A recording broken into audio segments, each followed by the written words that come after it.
going to show you how to find the least common multiple of 3 algebraic expressions.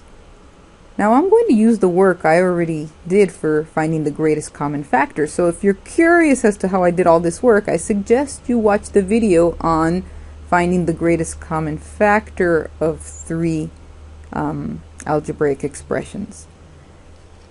I'm going to go ahead and erase everything here that says GCF.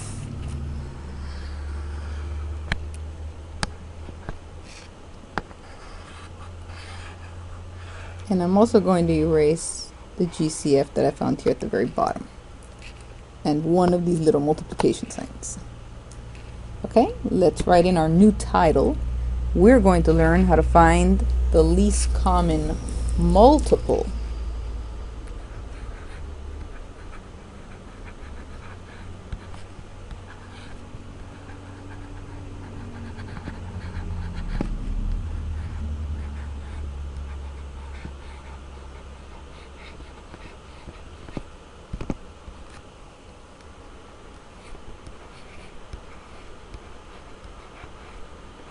or the LCM.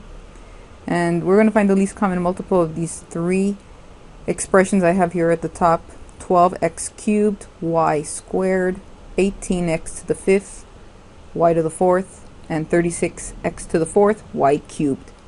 Now the first thing I do is I find the GCF.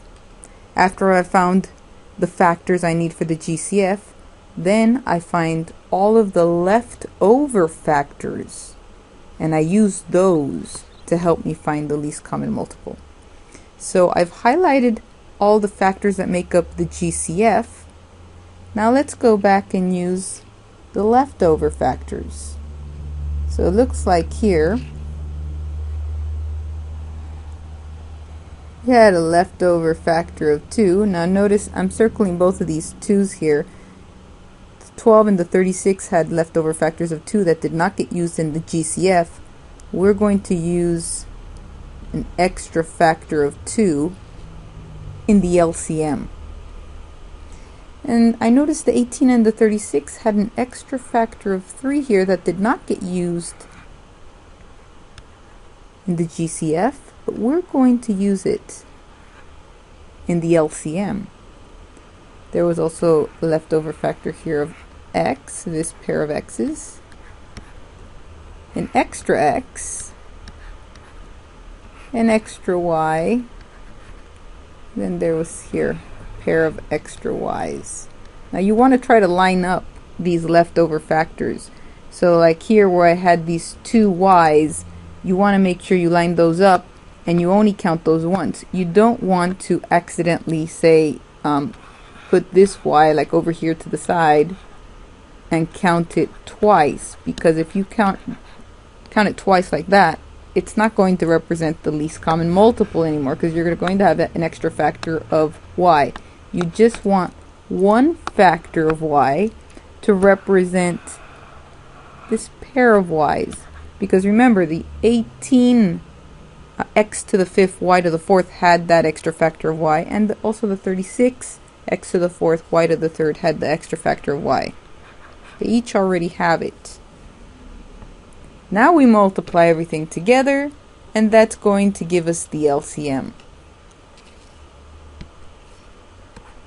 So I'm going to have 2 times 2 is 4, and then I'm going to have 3 times 3 is 9, and 4 times 9 is 36.